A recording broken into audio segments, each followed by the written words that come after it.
Miami, Miami, who out there? Miami, high and low, all must go. Shot of war, he fall, I'm ready. With fire in my heart, boils of blood in my body. When I look, they tremble. When I act out, they fear me. Defender of all who dare to enter. May historians gather that my rivals remember.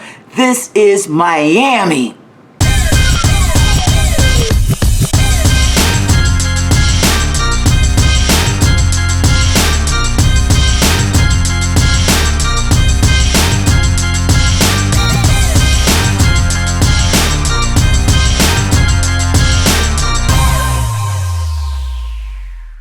Fin fans up north, Fin fans in the south, to the east, and to the west. What's better than this? More of this.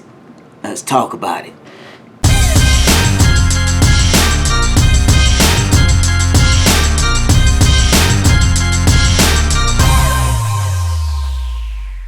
I'll say, 2021 last year for the Miami Dolphins defense there was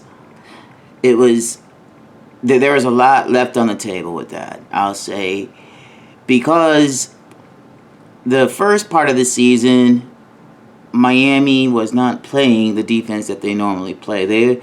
Miami was running like a cover 3 defense most of the time. And Miami's strength has always been, the man. And I think Boyer was calling the plays during the first half of the season and had Miami running the cover 3, where Miami got ate up all the time in that defense, because our defense is set up for man-to-man. It's not set up for cover 3. And I think Flores was calling the plays, the defensive plays, at the last part of the season. And the reason why I'm thinking this is because the year before, in 2020, our defense was man-to-man, and Flores was calling the plays then. So that's what I'm saying. I think that those plays, the defense was being called by Flores during the second part of the season. All right, so and when I guess when the cover 3 was being called, although I didn't really believe in the cover 3 for Miami. I just think the man-to-man coverage is best for us. But it was like ranked the 8th highest in the NFL and last season. And as we shifted towards the cover, or the man-to-man, and we kind of deployed the cover 1 when we had to, we basically went from 8th highest to the 4th, highest defense in the NFL. And we did that because we were in that man-heavy, coverage scheme.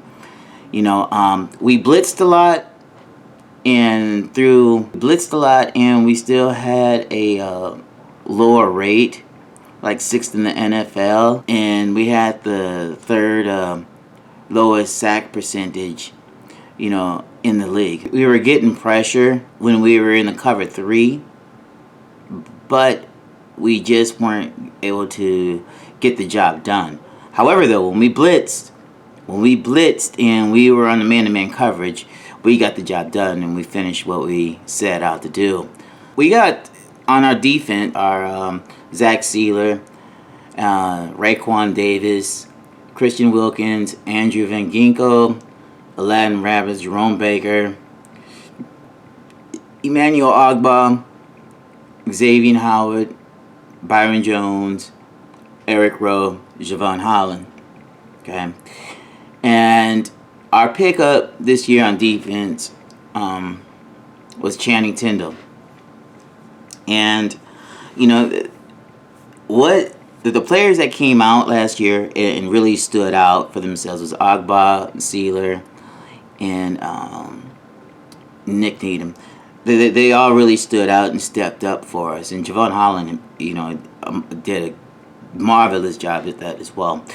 I think that with Zach Sealer, he played over 100.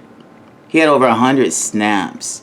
The only defensive lineman with over 100 snaps played in the 5 technique, which, Zach Sealer excelled in that, and he did the most damage when he was doing this. So I'm expecting Zach Sealer to probably be doing the same thing. Now, we also have, of course, X-Man out there, and we have Byron Jones. And X is, he has... X, I think, is going to get a chance to break his record of interceptions this year. And I think he'll probably get double digits, especially with the help of Tyndall. I think what's going to happen is that they're going to move Tyndall to middle. Well, Tyndall is going to be middle, but I think what Tyndall's going to be doing, I think he's going to be starting. I think Landon Roberts is going to be his backup. And I think with Tyndall out there, I think it'll give the defense that push that they need. Okay, I mean, Jerome Baker is good, but Jerome Baker is really good in the flats, I think. And he's really good, at stopping, Jerome Baker's good at, really collapsing the run. He's really good at that. And I think with Tyndall out there, covering, anything going through the middle and, on the slants, or covering anything going through the middle or the flats, I think that's going to be huge for what we're going to be doing on defense. I think the thing what I'm scared about, though, is Boyer. I don't know what's going to happen if Boyer is going to think that, Miami still needs to play in this cover 3 and, forget about this man-to-man coverage, because personally I don't think the cover 3 wasn't our thing. We're not built for that. And we're definitely not built for that. We're definitely not built for no cover 3, trying to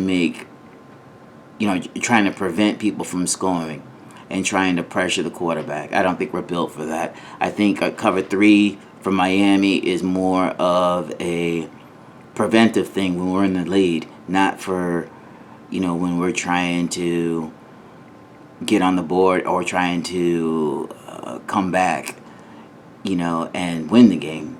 I don't think it's for that at all. So when we talk about the defenses as well, I think with some of the additions that we got, like Melvin Ingram, I think that's going to be huge with us. Melvin Ingram, he's a beast. Even though, he's more seasoned in the NFL, there's still a motor there, and he's ripping and ready to get out. And I think that what'll happen is that even though on the roster they have him as a linebacker and he's backing up Dan Geekle, I think what'll happen is that they might throw him, on the outside, and he might be bouncing on end, and they'll have him, I think that what they'll do is put him on, I think what they might do is they might move him around and, try to get the most out of him. Even though he will spell, Ginkgo, I think that, he'll be moving around a lot as well. And I think, too, with Emmanuel Ogbah, I think what's going to happen is that Ogbah is going to be out on the... He's going to be on the strong side. He's going to be on the strong side. And they're going to keep Zach where he's at. But I think somehow, some way, they're going to get Jalen Phillips in there. I think Jalen Phillips is going to be seeing a lot more playing time. And I think that I think the rotation is going to be coming in with Ginkgo and Landon Roberts the most. And from there, things are going to trickle on down to the line. I think pretty much the secondary is going to stay the same. And overall, I think Miami's defense is going to be looking good this year, as long as Boyer, keeps Miami playing what they do best, and that's man-to-man, I think, personally. the cover 3. Miami just got ate up all day long. The quarterbacks were picking Miami apart with that. And if we stay where our strengths lie, I think we'll do really good. And we're going to have Byron Jones back. So that's really going to help out the secondary even more. And it's going to solidify. It's going to solidify our defense. I mean, Xavier Howard, he's nice. He's out there, and we'll be getting a lot of takeaways with him out there, and Byron Jones out there, and with the emergence of Javon Holland, it's going to make a huge difference. A huge difference. And when you have that supporting cast like Trill Williams, don't sleep on him. He's going to be nice. And then you have Nick Needham. And those two are going to be some complementary pieces that's going to go a long way with the Miami defense. So, Miami, there were a lot of things that we did, during the last season on defense. And we ranked among one of the league's best when it came to like critical situations, and that's probably when we got in our blitz schemes and we went man to man. I think it really helped us out a lot. We owned the best like third down defense at 31.2%, and we said we had the 7th best red zone defense at 57.5%. And we tied for the 5th best scoring defense, where we at 21.1 points per game, or 21 points per game. Perhaps, one of the best things about the defense is that we led the league in takeaways with 29. So I guess, opposing offenses could they could pick up yards, on us.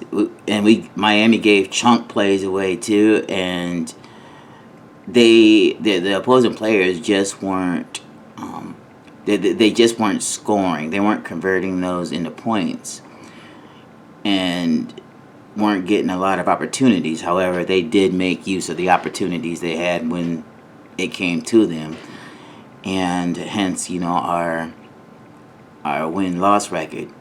Now 2021 Dolphins, we tied the Rams. We were ranked 17. We tied the Rams, the Super Bowl champs. In the points allowed, again, that was like 21.9 points per game that we allowed. And all the points that our opponents ever scored on us was 373 points. And only 7 other teams in the AFC had fewer points than that.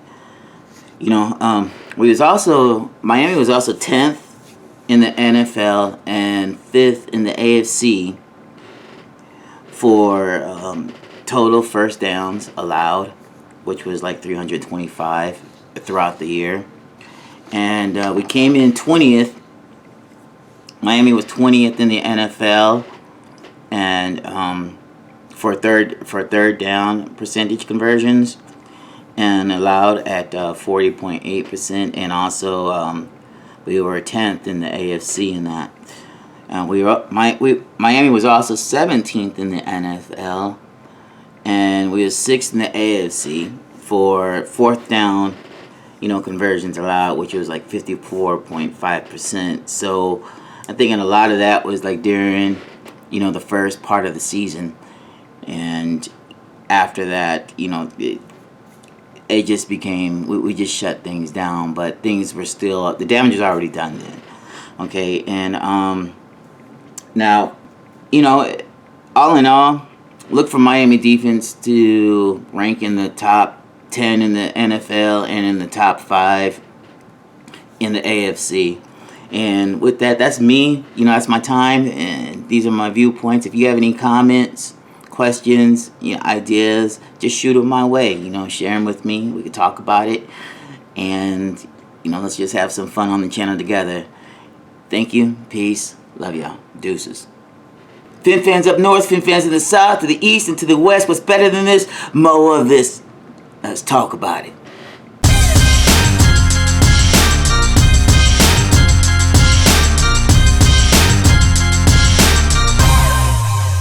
Don't forget to take a look at our gear. Clicking with the FinFan. You can check out the links below, and also know that your support with this